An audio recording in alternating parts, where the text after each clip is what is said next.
Vitamin D3 का नाम तो सबने सुना ही होगा, पर आज हम बात करेंगे ओवरडोज की। हाँ, वही जब लोग सोच लेते हैं कि ज्यादा ले लो तो और अच्छा होगा।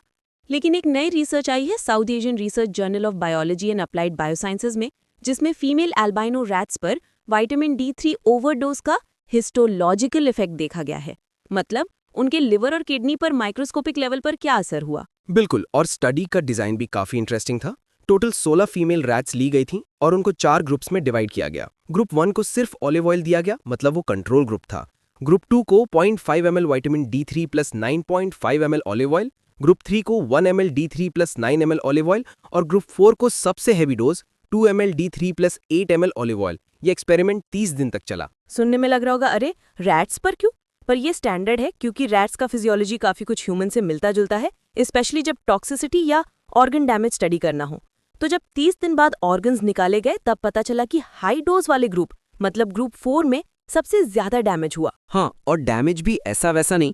किडनी में ट्यूबुलर कैल्सिफिकेशन, ट्यूबुलर डीजेनरेशन, मतलब किडनी के फिल्टर होने वाले ट्यूब्स में कैल्शियम डिपॉजिट हो गया और सेल्स खराब हो गए। और लिवर में क्या हुआ? Congestion of blood vessels, hepatocellular degeneration, मतलब लिवर के सेल्स भी डैमेज हो गए। ये सुन के लग रहा होगा कि तो विटामिन D3 लेना ही बंद कर दें। बिल्कुल नहीं, विटामिन D3 जरूरी है, पर ओवरडोज से प्रॉब्लम होती है। वैसे भी विटामिन D3 दो मेन सोर्सेज से मिलता है, सनलाइट और सप्लीमेंट्स। सनलाइट से बॉडी खुद बना लेती है, पर जब सप्लीमेंट्स बिना मॉनिटरिंग के लिए जाते हैं तब रिस्क बढ़ जाता है। और एक चीज, विटामिन D3 टॉक्सिसिटी का मेन कल्प्रिट होता है हाइपर कैल्सीमिया, मतलब ब्लड में कैल्शियम का लेवल बहुत हाई हो जाना।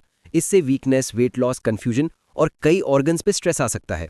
ये स्टडी भी वही दिखाती है, रैट्स की किडनी और लिवर दोनों पे कैल्शियम डिपॉजिट और इन्फ्लेमेशन हुआ। और एक और बात, विटामिन D3 टॉक्सिसिटी का एक थ्रेशहोल्ड है।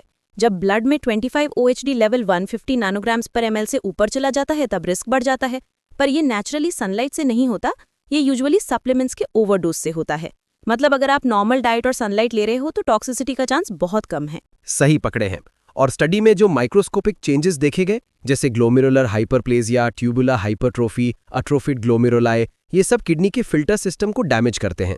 लिवर में भी हाइपरट्रोफी, वैस्कुलर कॉन्जेशन और इन्फ्लेमेटरी सेल्स का जमा होना, ये सब साइंस है कि ऑर्गन स्ट्रेस में है। मतलब एक तरफ विटामिन D3 डेफिशिएंसी से प्रॉब्लम्स होती हैं, जैसे बोन्स वीक हो जाना, इम्यूनिटी लो हो जाना, लेकिन ओवरडोज भी इक्वली डेंजरस है। ये एक क्लासिक केस है excess of anything is bad का। और एक फन फैक्ट, ये जो रैट्स की स्टडी है, इसकी फाइंडिंग्स मैच करती हैं पहले की स्टडीज से भी। जैसे स्मिथ एट ऑल ने 2009 में सिमिलर किडनी चेंजेस रिपोर्ट किए थे और जैंग एट ऑल ने 2017 में लिवर में हाइपरट्रोफी और इन्फ्लेमेशन देखा था। मतलब ये कोई एक ऑफ रिजल्ट नहीं है, कंसिस्टेंट एविडेंस मिल रहा है। और एक और मिथ बस्ट करते हैं।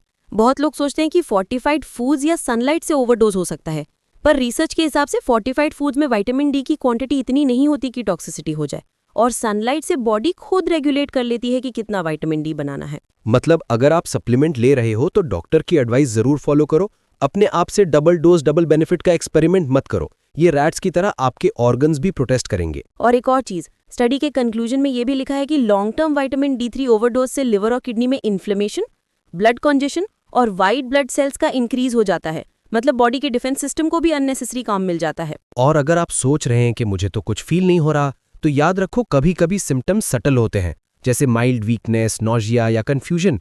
तो अगर आप हाई डोज सप्लीमेंट्स ले रहे हैं तो ब्लड टेस्ट करवाना बेस्ट है। तो आज का टेक अवे सिंपल है, विटामिन D3 जरूरी है, पर ओवरडोज से बच के रहो। सनलाइट, बैलेंस डाइट, और अगर सप्लीमेंट लेना है तो डॉक्टर की गाइडेंस में लो। और हाँ, रैट्स की तरह अपने ऑर्गन्स को अननेसेसरी स्ट्रेस मत दो। बिल्कुल, और अगर आप सोच रहे हैं कि ज्यादा ले लो तो इम्यूनिटी सुपर ह्यूमन हो जाएगी, तो ये पॉडकास्ट याद रखना। साइंस के हिसाब से मॉडरेशन ही बेस्ट है। और हाँ, अपने ब्लड कैल्शियम लेवल्स चेक करते रहो अगर आप रेगुलर सप्लीमेंट ले रहे हो। तो आज के लिए बस इतना ही। अपना ख्याल रखो और हेल्थ ट्रेंड्स फॉलो करते वक्त थोड़ा रिसर्च भी कर लो। नेक्स्ट टाइम जब कोई बोले विटामिन D3 ले लो, कुछ नहीं होता, तो उनको ये पॉडकास्ट सुनाना मत भूलना। और अगर किसी ने ओवरडोज किया है तो डॉक्टर के पास जाओ, पॉडकास्ट सुन के घर पे मत बैठो। साइंस सुनो, सेफ रहो। मिलते हैं अगले एपिसोड में एक नए टॉपिक के साथ। तब तक के लिए stay healthy and stay smart.